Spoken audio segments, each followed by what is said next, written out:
Okay, I'm not gonna do too many takes today. I have promised myself, but I'm gonna show you this. This is a little plant that I got about a year ago. I think it's appropriate for today. Um, I need to change like the little, he was in this little pumpkin gourd thing because I got him at this time last year. I think it was a Halloween gift from a group of friends of mine. And I mean, I know it was a Halloween gift, I remember. But I was so upset today when I noticed that a chunk has been eaten off of one of the leaves. I don't have a cat, you guys, but there is a mouse scurrying about my house. And that mouse is in for a surprise because I am going to be setting some humane mouse traps and hopefully be releasing that little guy deep into the woods.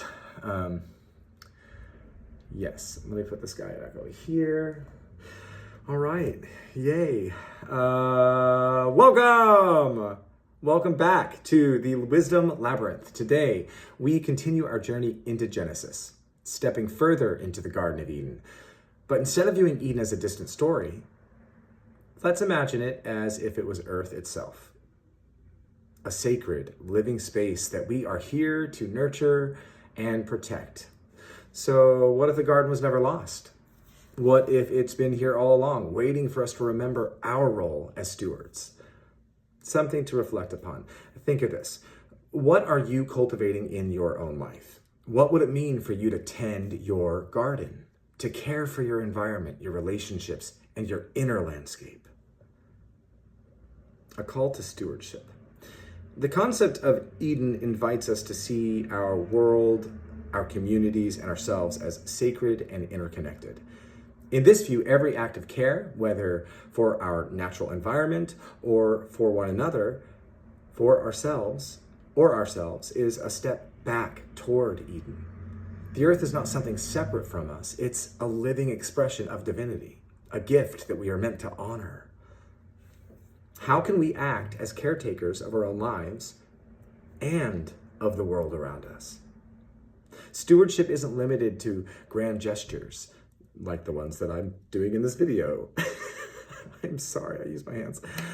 It's in the small, everyday choices that we make, in our interactions, in the way we tend to our space and our communities. Just as Eden is a symbol of our outer world, it's also a reminder that the paradise is within, that paradise can be sought within. If we believe that we are all woven from the same divine fabric, then every person we encounter is a reflection of that sacred unity. To walk in Eden is to recognize the divine, not just in ourselves, but others as well. This theme of unity and shared divinity echoes across traditions. We see it in the Four Agreements, which guide us to interact with integrity and kindness, and in the St. Francis prayer, where he asks to understand before seeking to be understood. We're reminded that our true connection to others comes from compassion. So how can we honor the divine spark in each other? What shifts when we see each person as part of the same sacred family? In Eden, we are also invited to explore choice. The choice to live in harmony or to create discord. The choice to seek understanding or to judge. The garden is where we wrestle with both light and shadow, and where every choice can either bring us closer to unity or create separation. Our choices matter. By choosing to be impeccable with our word and not making assumptions, we bring clarity into our lives.